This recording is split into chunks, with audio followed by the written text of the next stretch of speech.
Yeah. Very simple stuff. Good afternoon, everyone.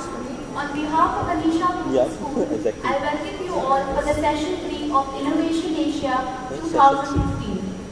The need to preserve the environment for future generations is more than a moral imperative. There are often better, cheaper, less destructive alternatives to building a large dam, whether to meet energy or water needs or to reduce the impact from floods.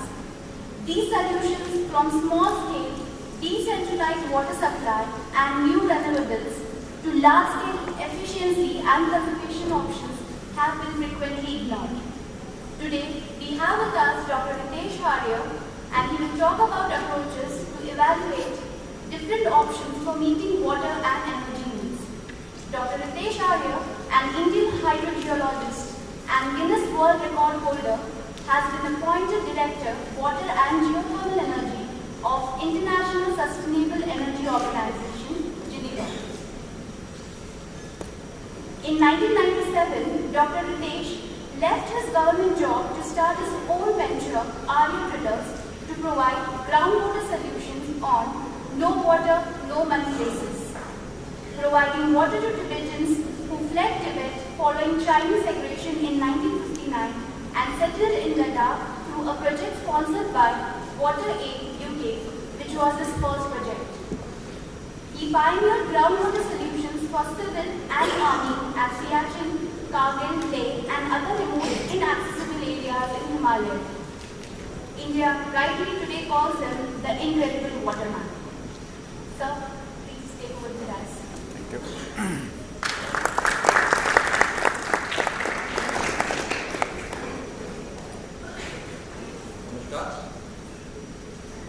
आज मैं आपके सामने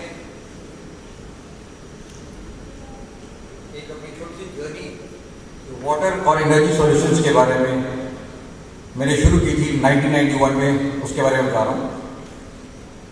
geology में मेरा जो शुरुआत हुई थी वो इत्तेफाक से हुई थी, कहीं और एडमिशन नहीं मिल रही थी, जैसे कैरियर की देख रहे थे।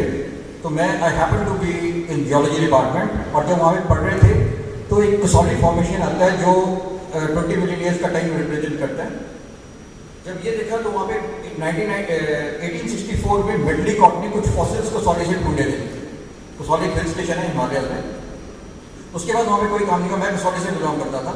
तो मैंने अपनी सारी, जब मैं ग्रेजुएशन कर रहा था तो सारे के सारे फॉसिल्स ढूंढे। ये सारे फॉसिल्स हैं, फॉसिल्स आप समझते होंगे, hardened remains of plants and animals. तो ये ढूंढने शुरू किए तो ये it become one of the largest collection of fossils. फिर by the time I completed my graduation, I had all the material to do my PhD, but no finances. So I started this job. I got this job of 82 rupees 80 paisa per day as a hydrogeologist in Himachal government. फिर जब mountains के बारे में देखना शुरू किया, जब पानी के बारे में, तो जब लिटरेचर पढ़ी सारी हमने, तो वो देखा कि mountains are divide of ground water resources. अब यहाँ पे भी ये बिल्कुल पानी नहीं है, पहाड़ों में ये बोला गया था। लेकिन जब हमने ये शुरुआत की तो जितने भी फोर्ट्स थे वहाँ पे, जितने भी फोर्ट्स थे वो peak top of the hills में थे। आर्मी पानी के बगैर रह सकती थी, लेकिन खाने के बगैर रह सकती थी, लेकिन पानी के बगैर नहीं रह सकती थी। जब हमने इसको फोर्ट्स को स्टडी किया तो पाया हर फोर्ट्स में दो वेल्स 500 साल पहले, top of the hill, no remote sensing, no geophysical investigations, आज भी उनमें पानी है। That was the science, the traditional science. और आज टीचर्स डे है, मैं सैल्यूट करता हूँ टीचर्स को जिन्होंने उतना विजडम उस टाइम क्रिएट किया। और आपके पूना में भी कल मैं इनके साथ सबके जो ऑर्गेनाइजर हैं इनके साथ बैठा था, मैं यही बात कर रहा था कि पूना शहर में भी पानी की कोई कमी नहीं है। अगर आप ट्रेडिशनल विजडम यहाँ पे जागृत करोगे तो आपको सारे के सारे आंसर वहीं पे मिल जाएंगे। तो ये छोटी सी एक, जब हमने करना शुरू किया तो काफ़ी फेल हो जाते थे, कभी सक्सेस हो जाते थे, पर ये जो ट्रेडिशनल विजडम था हमारा, जब मैंने फिर NGRA की भी ट्रेनिंग ली, नेशनल जियोफिजिकल रिसर्च इंस्टीट्यूट में, कि कैसे एक्सप्लोर करना है, रिमोट सेंसिंग से भी हमने कोशिश की। पर अगर 10 में से 6-7 बोरवेल हम करते थे, सक्सेस हो जाते थे, 3 फेल हो जाते थे, तो उसको भी सक्सेस 100% मान लेते थे। पर जो ट्रेडिशनल विजडम था हमारा, जो 4 फैक्टर्स से था, rocks, structural parameters, geomorphology, recharging, इनको लेके हम जब करते थे तो वो 100% सक्सेस दिलाते थे। तो इस टेक्निक को स्टडी करते करते 3 साल लग गए हमारे को। इस्टेब्लिश करते करते जो बड़े पूर्वजों ने 500 साल पहले इस्टेब्लिश कर रखी थी हाइड्रोजियोलॉजी पुराने जमाने में। इसको करते करते पूरे हिमालय में सारे मतलब लोअर बेल्ट से शिवालिक्स प्लेन इधर इंटर माउंटेन वैली रीजन से लेके Shivaliks, lesser Himalayas, outer Himalayas, central Himalayas और फिर एक सबसे ऊपर वाली जो लेयर है अपनी ये सारा लद्दाख है। ये सारे डाटा हमने 2000 बोरवेल्स के करीब स्टडी इस टाइम किया था और एक कॉन्सेप्चुअल मॉडल बनाया 1996 में to explain occurrence and movement of groundwater resources. So जितने भी mountains थे, तो how the water was moving, and there was no dearth of water in the Himalayas mountain ranges, or neither in the Indo-Gangetic plain. ये problems कुछ और हैं और गलशाप solve की जाती हैं। हमने जितने भी वेल्स मतलब अब 20-25 साल हो गए हैं, 1 लीटर भी उसमें ड्रॉडाउन नहीं आया। मतलब वैसे आपने सुना होगा कहानी की ground water is going down, there is depletion of ground water resources, पर ऐसा कहीं पे भी हमारे को एक भी वेल में नजर नहीं आया हिमालय में। अभी तक हमारे पास 25 साल का डेटा है। फिर जब ये सारा कुछ समझ में आ गया तो ये जब मैंने प्रेजेंटेशन की तो एक प्रोजेक्ट आया हमारे पास वाटर एड का, वो आगे कुछ जैसे ये ऐसी गैदरिंग हो रही थी, वहाँ भी मैं लेक्चर दिया तो उसने एक वाटर एड के थे लोग जो वही जो कहानी तिब्बत से वो फ्लैट होकर वहाँ पे आए थे और वो जब 1959 में चाइना का एग्रेशन हुआ था तिब्बत में और वो आके सारे लद्दाख में बैठ गए। लद्दाख में उनको वो लैंड दिया गया जहाँ पे पानी नहीं था, क्योंकि जो ट्रेडिशनल वाटर सोर्सेज थे वो सारे के सारे लद्दाखियों के पास थे, ट्रेडिशनल वाटर सोर्सेज। वहीं पे वो एग्रीकल्चर करते थे और वो यूज करते थे। इनको ड्राई लैंड दे दिया गया था, ड्राई पैच। तो ये 5000 के करीब टिब्बती थे, इनके 12 कैंप्स ले हुए थे और 4-5 कैंप्स चाइना बॉर्डर के बिल्कुल तिब्बत बॉर्डर के साथ थे। तो दिस मोटिवेटेड अस एंड मेरे को ये जॉब छोड़ के this was my first tour to Leh in an oil tanker, क्योंकि मुझे वो लैंडस्लाइड आ गई थी, that is how I move. और फिर हमने 2 साल के अंदर 1997-98 के अंदर इनको 20 the entire Tibetan community had 24/7 water supply. We just explored groundwater because Indus was flowing downstream and the glaciers were at the top. Their entire groundwater channels we tried to identify the paleo channels. और simple जो हमारा पुराना wisdom था उसको लेके हमने दोहराया और आज उनके पास अभी तक कोई प्रॉब्लम नहीं है, दे आर गेटिंग 24/7 वाटर। उसके बाद एयरफोर्स, आर्मी, वहां पे क्या था, माइनस कंडीशंस थी।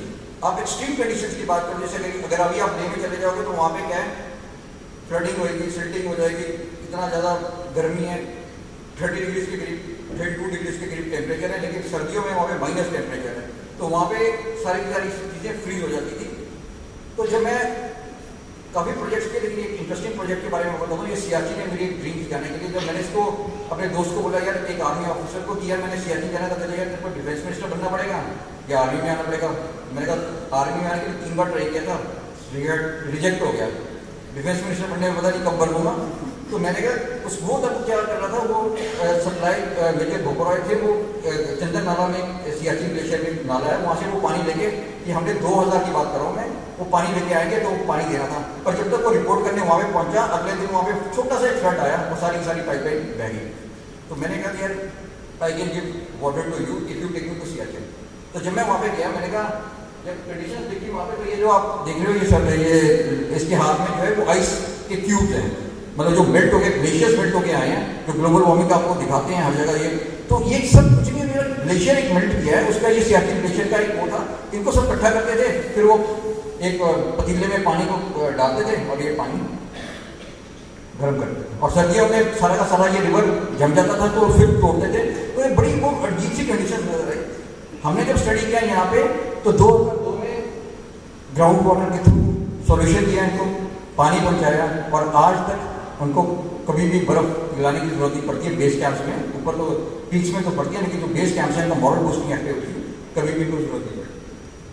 तो that is the power of ground water resources what we want to establish. कि कितना फिर ये टाइगर हिल, जब ये कारगिल की लड़ाई हुई, ये जो दृश्य है ये कारगिल वॉर मेमोरियल है, और ऊपर हिल है वो टोलोलिंग, इसके साथ में टाइगर हिल, मस्को वगैरह जितने भी आपने देख रखी थी। तो this was a next project जो इंटरेस्टिंग था। This was the coldest place in Asia, -40 degree temperature. पानी के यहाँ पे, क्योंकि पहले तो जो ट्रेडिशनल लोग थे वो सारा स्प्रिंग सोर्सेज पे निर्भर करते थे, पर जब आर्मी यहाँ पे आ गई, इनके पास पानी बहुत किल्लत थी। Then also we explore ground water here, और प्रोवाइडेड वाटर। उसके बाद ये 1962 की लड़ाई रेजिंगला में, तो मतलब एक जर्नी रही है हमारी कि जहाँ पे भी चैलेंजेस रही हैं, जहाँ पे भी पीक्स रही हैं, जहाँ पे भी इनएक्सेसिबिलिटी रही है, जहाँ पे भी हम सोचते थे कि यहाँ पे पानी नहीं मुहैया कराया जा सकता, तो ग्राउंड वाटर को एक्सप्लोर करके छोटे छोटे ऐसे सॉल्यूशंस लेके, और एक ट्रेडिशनल विजडम जो हमारे पूर्वजों ने हमारे को सिखाया था कि 4 फैक्टर्स लो, उसको आइडेंटिफाई करो और हमेशा तुम्हारे को पानी की सक्सेस रेट मिलेगा और कोई डिप्लीशन की बात नहीं। फिर ये वही पीक है, ये पीछे जो पीक है ये 144 जहाँ पे 1962 की लड़ाई हुई थी।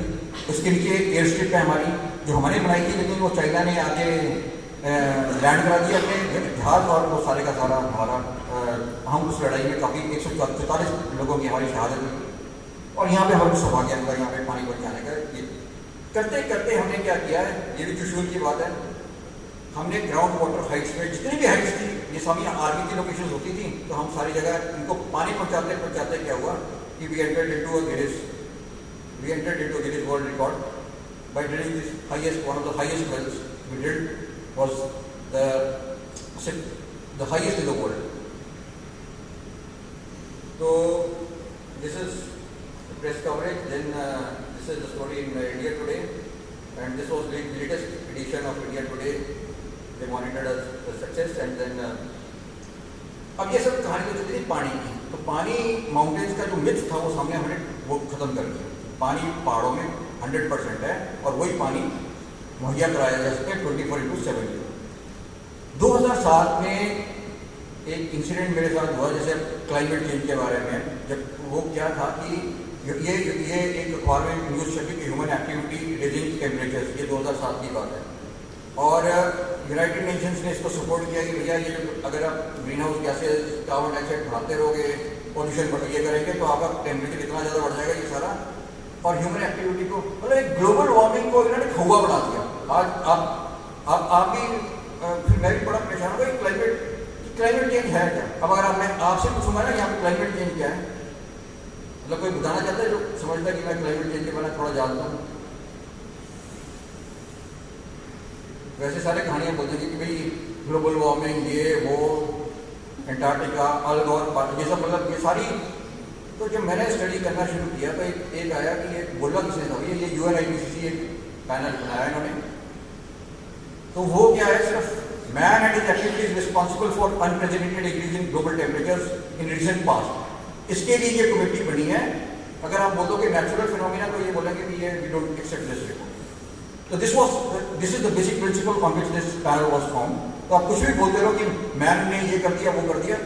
अब इन्होंने क्या किया, फिर एक इनकन्वीनियंट ट्रुथ भी बनाई, कोई नोबेल प्राइज मिला। तो ये इनकन्वीनियंट ट्रुथ से मैंने एक शॉट लिया कि अलगोर साहब बिल्कुल ऊपर चढ़ गए हैं और ये दिखा रहे हैं कि आप अगर ग्रीन हाउस गैसेज बढ़ाते रहोगे, पॉल्यूशन बढ़ाते रहोगे, तो कार्बन डाइऑक्साइड इतनी ज़्यादा बढ़ जाएगी ग्रीन हाउस से कि टेम्परेचर आपका इतना ज़्यादा बढ़ जाएगा। तो एक इन्होंने हॉकी स्टिक को बनाया, हॉकी की स्टिक की तरह, कि जैसे जैसे आपका पॉल्यूशन और ये टेम्परेचर बढ़ता जाएगा, कार्बन डाइऑक्साइड की लेवल्स वैसे वैसे आपका टेम्परेचर बढ़ता जाएगा। ये ग्लोबल वार्मिंग सब जानते हैं, पर क्या ये सही था? ये सिर्फ एक इनकन्वीनियंट ट्रुथ था, जैसे इसका फिल्म का नाम है, इसमें कोई सच्चाई नहीं थी। जब हमने फिर 2007 के बाद किया था, मैं हिमालय में तो इतने साल हो गए रहते थे, 25 साल हो गए थे, तो हमने जब इसको फिर दूसरे एंगल से देखना शुरू किया, यार इतने साल हो गए हमारे को रहते रहते यहाँ पे, तो पॉल्यूशन दो तरह से हो सकता है। एक तो मैन मेड, जैसे अपने इंडस्ट्रीज लगा दी, और दूसरा पॉल्यूशन होता है जो एक जियोलॉजिस्ट के नाते मैं देखता हूँ, तो 2000 किलोमीटर का वॉल्केनो आ रहा है, वो पॉल्यूशन कर रहा है, मेरे लिए वो पॉल्यूशन है। ऑयल वेल के नीचे ज्वालामुखी हो जाता है, वो पॉल्यूशन है। ये छोटे मोटे जो हम जितना भी ऑयल यूज कर रहे हैं, इसके कारण हम जैसे यहाँ पे सर हम ये लाइट हमने लगा दी, तो ये नहीं कह सकते हमने सूरज का इम्पैक्ट हमने क्रिएट कर दिया। हम ये बातें करना चाह रहे हैं, ये लाइट हमने ये किया है।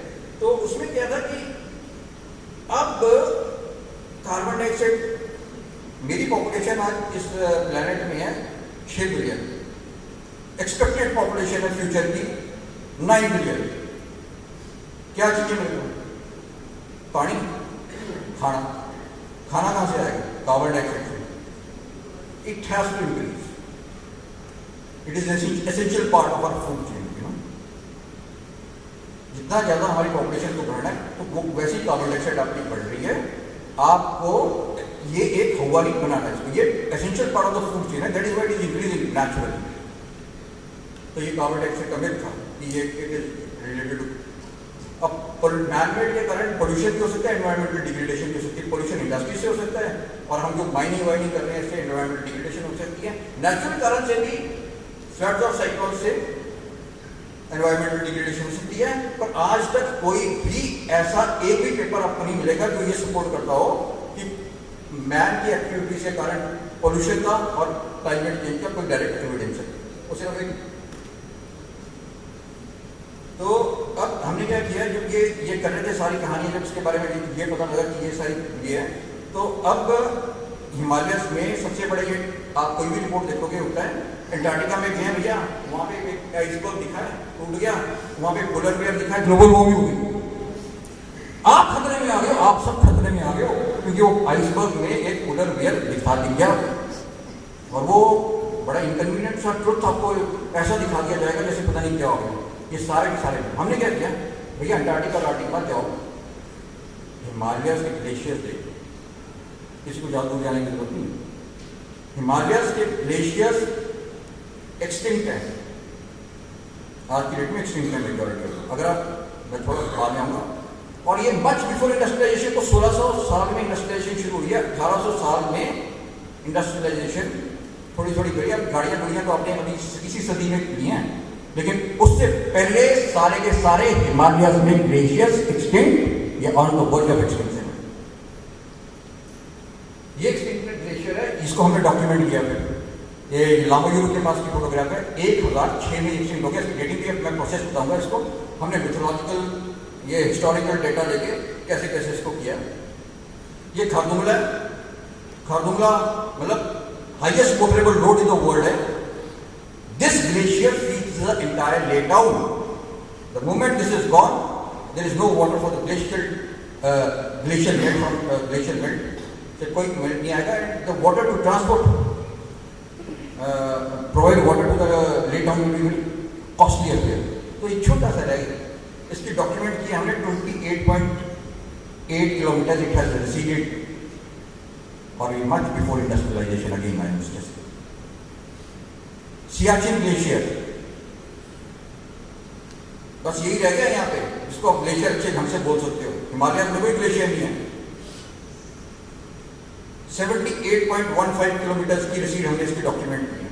ये स्नाउट मैं 2005 में यहाँ पे था, जो हमने वो मोबाइल किए, अब तो और भी पीछे से जा चुका है।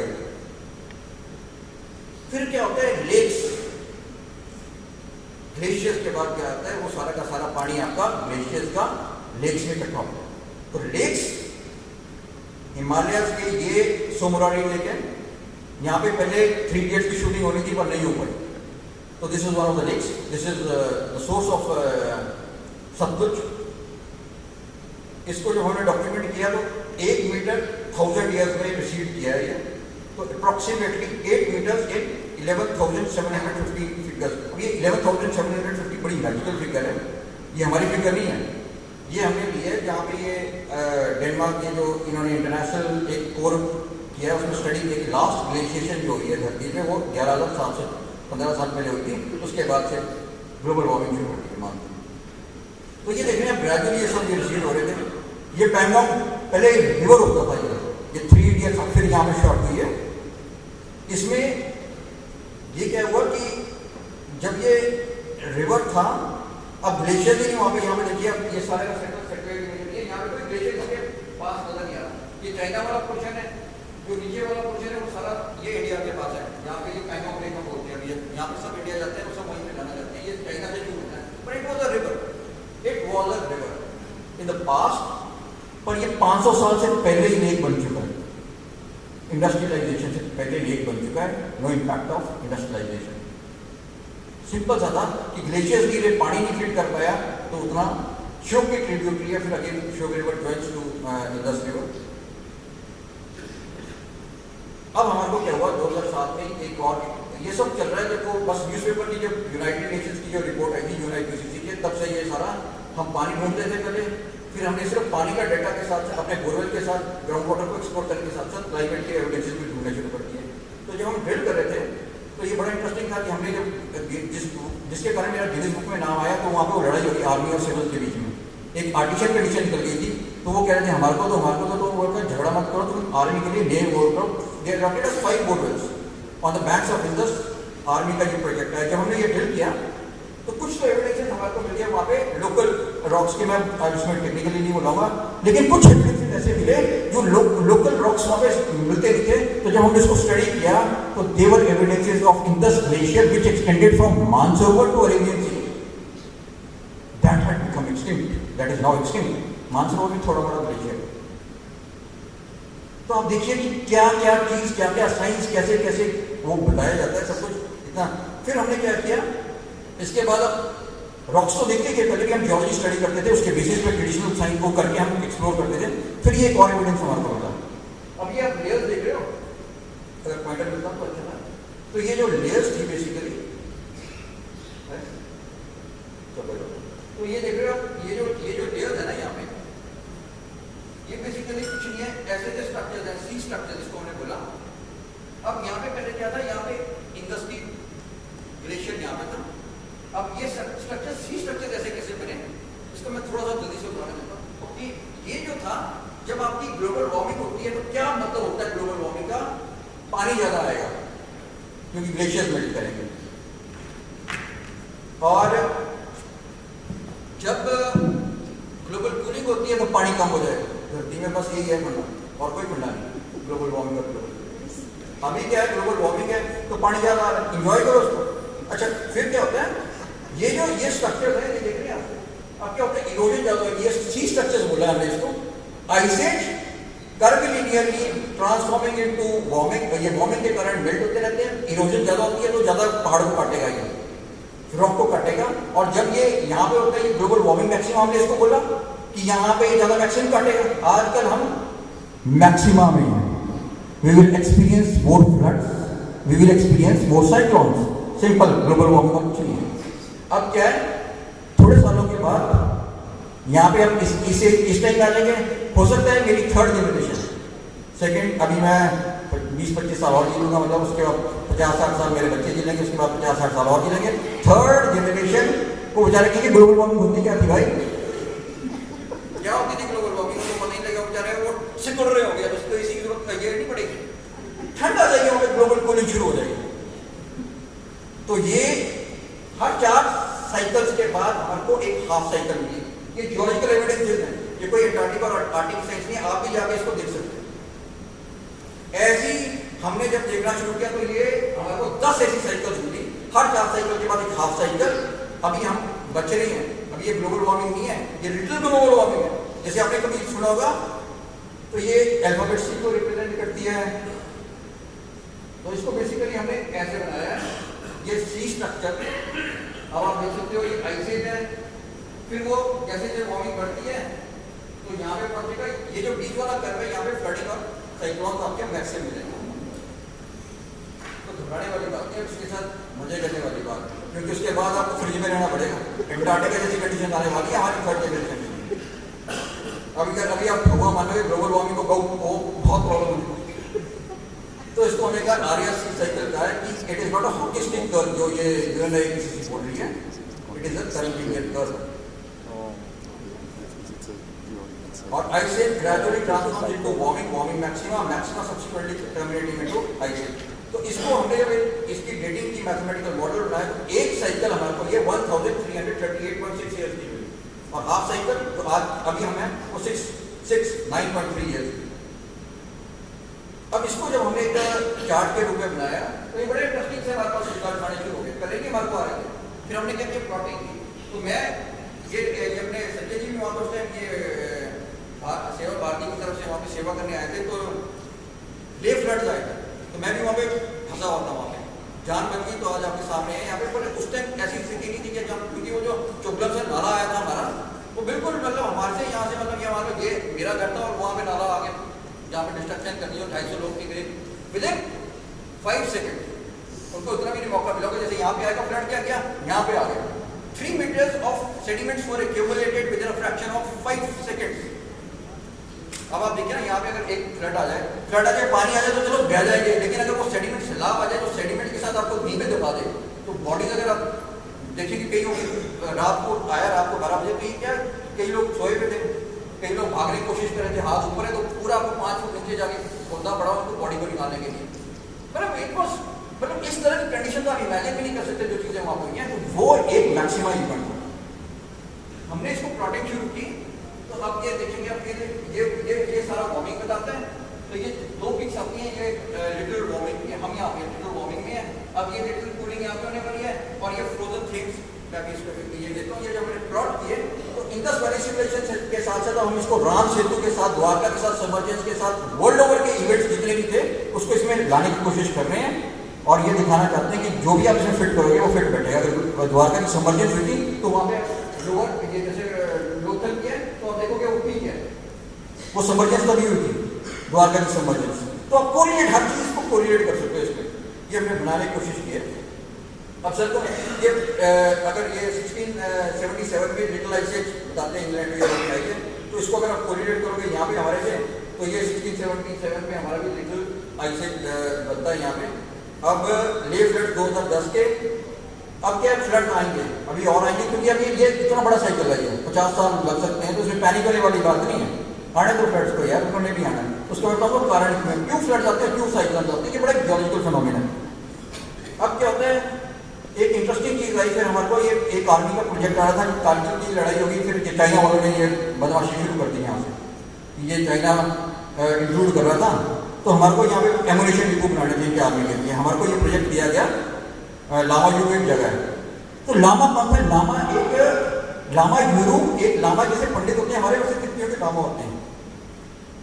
तो ये लामा यूरू जो थे एक तिब्बत से आए थे, फिर इनको ऐसे बोलते हैं, इन्होंने ये कुछ यहाँ पे गाने डाले, जो हिस्ट्री नहीं बता रहा हूँ आपको, जो मिथ है वहाँ पे या हिस्ट्री है वो, तो उन्होंने वो गाने डाले और लेक जो था यहाँ पे वो बर्स्ट हो गया। वो लेक बर्स्ट कैसे हो गया, तो ये जो देख रहे हो आप, ये जो सिलेंड्रिकल सी चीज है, ये पूरे हिमालय है, यहाँ पे जो है ये लेक की बाउंड्री नजर आएगी आपको, ये ऐसे पाइए। अब क्या हुआ, जो वार्मिंग मैक्सिमम होता है तो क्या होगा, आपके वाटर कंटेंट इंक्रीज करेंगे, जो सेडिमेंट्स थे वो सारे बर्स्ट कर देंगे। तो ये जो बर्स्टिंग हुई, इसके बाद 1006 में इसको डॉक्यूमेंट किया गया। अब 200 साल बाद वहाँ पे मोनेस्ट्री की स्थापना की गई, उसी के बैंक्स पे। आज तक 800 साल हो गए उस मोनेस्ट्री को कुछ नहीं हुआ। This is the highest seismic zone in the world, जो ये इन द फ्यूचर जोन। तो वो लेसन्स भी उन्होंने हमारे पूर्वजों ने 800 साल पहले बता दिए थे, भैया वार्मिंग के साथ कैसे रहना। Sustainable habitats in geologically stable locations, that is the answer to global warming. इसके अलावा कुछ भी नहीं। अच्छा, ये तो मैं बता चुका हूँ कि ग्लेशियर मेल्ट, और मतलब अगर आप पहाड़ में रह रहे हैं, मैं हिमालय में रहता हूँ, तो मेरे को फ्लड से बचना है। अगर आप लोग बॉम्बे में रहते हैं तो आपको साइक्लोन से बचना है। इतना ही है ग्लोबल वार्मिंग, बाकी कोई हुआ नहीं है, इस पर कोई कुछ नहीं है।